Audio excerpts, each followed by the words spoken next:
I warmly welcome all other participants and guests who have taken out time to participate with us here at the NAF Conference Center, as well as those of you watching on your television screens, on your mobile devices, and following our conversations on social media.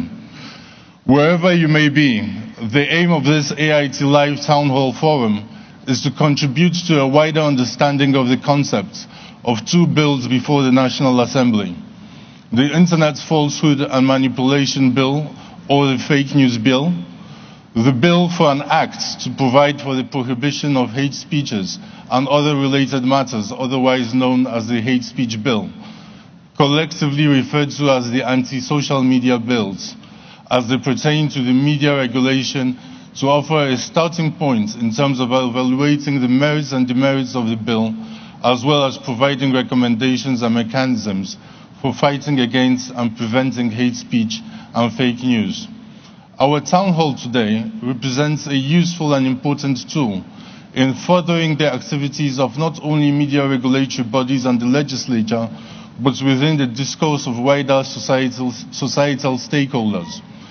So, are we really here today? Why are we really here today? We are here to challenge both supporters and critics of the bill to justify their positions and to share with them our perspectives, recommendations, and concerns.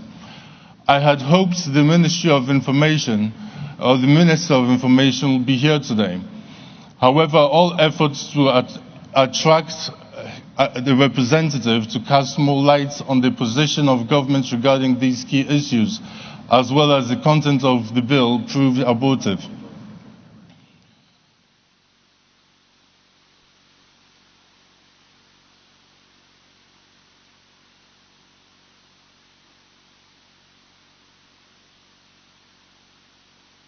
Many Nigerians will have seen within the last few days a Deutsche Welle interview with the Honorable Minister, in which the Honorable Minister denied any knowledge of the Internet Falsehood and Manipulations Bill, otherwise known as the Fake News Bill, as recently as this last week in Germany.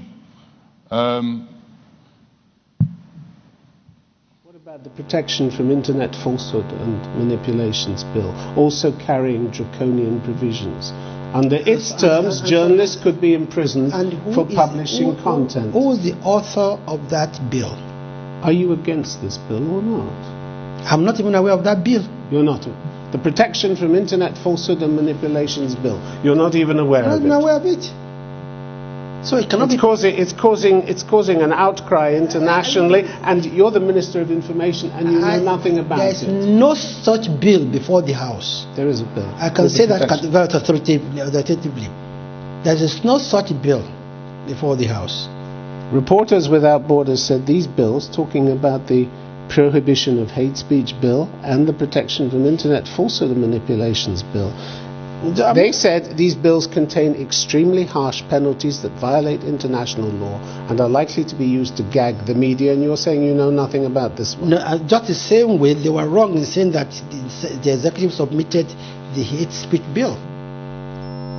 Ladies and gentlemen, I believe, despite what anybody will say, that the Honourable Minister was right to deny any knowledge of the bill.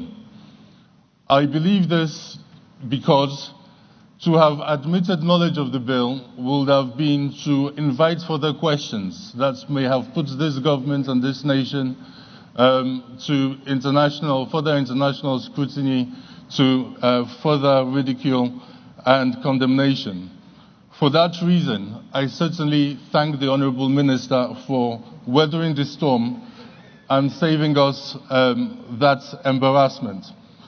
For not washing our dirty laundry abroad, I thank the Honourable Minister. But here at home, his absence from this event and the silence of the Ministry of Information on the position of government supporting or opposing this bill is deafening.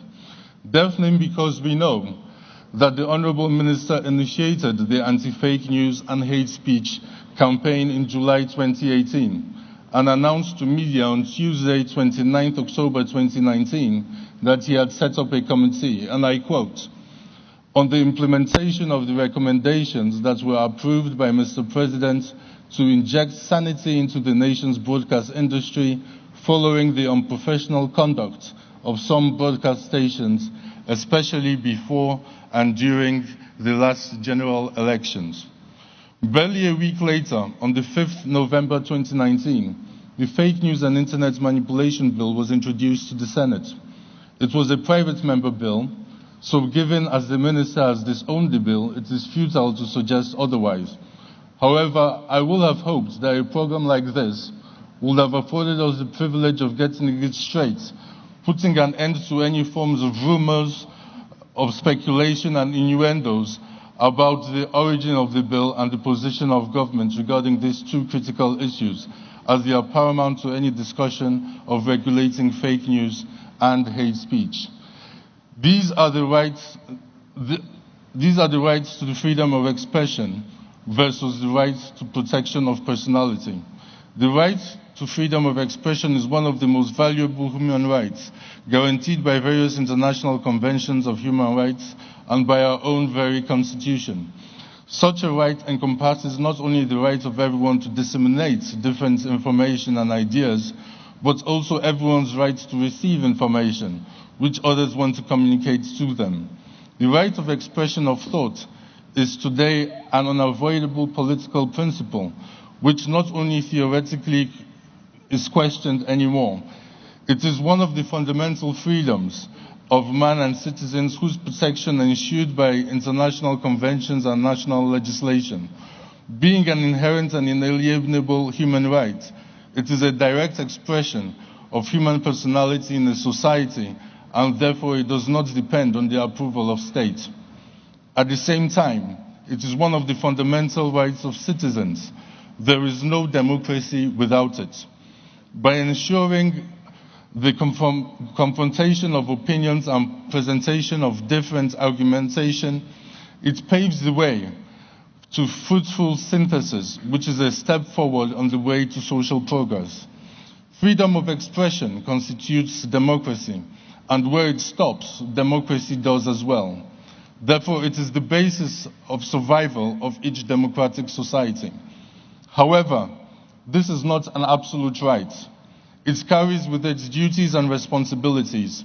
In certain situations, the freedom of expression of thought might question another human right of the same importance, and that is the right to protection of personality. It is in this context that the hate speech and fake news qualify the right to freedom of expression to such formalities, conditions, restrictions, or penalties as are prescribed by law and are necessary in a democratic society, in the interests of national security, territorial integrity or public safety, for the prevention of disorder or crime, for the protection of health or morals, for the protection of the reputation or rights of others, for the prevention, the disclosure of information received in confidence, or for maintaining the authority and impartiality of the judiciary. In all such cases, what needs to be solved is the issue of relations among such rights and which of these deserve higher rank. There is no doubt that fake news and hate speech on both traditional media and digital media are phenomena which cannot be ignored and have to be addressed. In liberal democracies across the world, press freedoms and the right to expression are the cardinal principles that govern society, regulation, and governance. Those democracies have defined a legal framework within which the regulation of media do not impede on the rights of people to express themselves, nor does it impede the editorial policy and direction of any media entity. Regulation is limited to the standards and technologies which media organizations operate, whilst content is left to the ethical codes defined by the industry through self-regulation. In more repressive states across the world, the media is strictly regulated. Punitive measures are extremely severe for media owners, practitioners, and opinion makers. Private broadcasters, which make up the majority of dissenting voices in their societies, are frequently shut down, intimidated, and influenced by accusing them of violations of various laws which supposedly were passed to protect society. In extreme cases, We have nations which have totally censored private media and social media. So we are here today because the laws before the National Assembly, if passed, will impact on the balance of power between the people and the state. It will impact on the kind of nation we accept as our own. It will impact on the level of freedom of expression we can enjoy, and it will impact on the level of the interference and intrusion into our privacy which we can accept from our government. It will have such impact because the wording of the bills, the focus of what is criminalized, and the punitive measures that are being recommended all point towards a legal and regulatory framework reminiscent of more authoritarian states. Perhaps if the Ministry of Information confirmed to Nigerians and the media which recommendations the President approved, it will have improved and enriched our own deliberations here today on how those recommendations will impact the media industry as well as savvy social media influencers and opinion makers.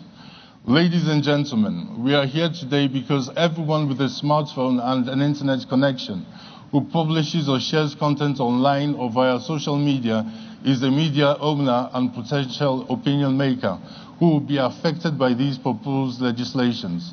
These bills concern me, they concern you, our children, our nation, the image and reputation within the community of nations. Participation in this AIT Live Town Hall Forum thus carries an important responsibility. Your analysis of the current situation in relation to national realities, objectives, alternatives, implementation, challenges, protection from abuse, and neglect, as well as implication for democratic sustainability, need to be incorporated in the reports of the experts, which will provide the critical input into our submission to the National Assembly for their review and appraisal. The experts have the opportunity to present comprehensive recommendations addressed to actors at the different levels: government, regulators, legislators, international organizations, including the United Nations, non-governmental organizations, foreign missions, media organizations in Nigeria, and civil society. We are privileged to have in attendance so many distinguished experts and resource persons, as well as observers. You are all leaders in this field, and I am fully confident that with your knowledge, experience, and expertise, you will provide the important insights on strengthening the legal and regulatory framework as a means of promoting a consensual approach towards tackling hate speech and fake news.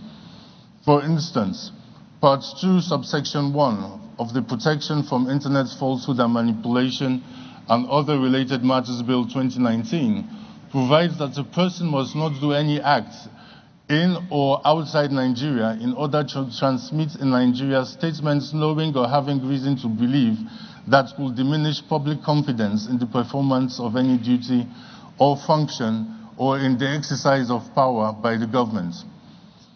The basic interpretation of that section will mean that you cannot say or do anything that seems critical of government. Does it not run contrary to Section 22 of the Nigerian Constitution, which mandates the press, radio, and television to hold government accountable? Well, this is one of the posers which I hope your deliberations will address. At this point, permit me to extend my very deep appreciation to the National Assembly and the President of the Senate in particular for supporting our efforts at developing the role of the media in creating opportunities like this AIT Live Town Hall Forum, a forum which brings together stakeholders to inform, engage, and inspire each other critically and constructively with the singular objective of improving the quality of decision-making and governance in the best interests of the people of Nigeria. Thank you very much, Mr. Senate President. I also particularly want to thank the Chief Law Officer of the country, the Honorable Minister of Justice and Attorney General of the Federation, Abubakar Malami, Senior Advocate of Nigeria, who is out of the country on a national assignment, for his leadership in committing his office towards safeguarding and improving the legal framework within which the regulation of media institutions and practices exists, and for his encouragement to DAR Communications PLC for organizing this event. You have honored this event by sending your representative here today. My special thanks also go to our collaborators. I am delighted to welcome all the distinguished participants. We have traveled from all regions of the nation to be present at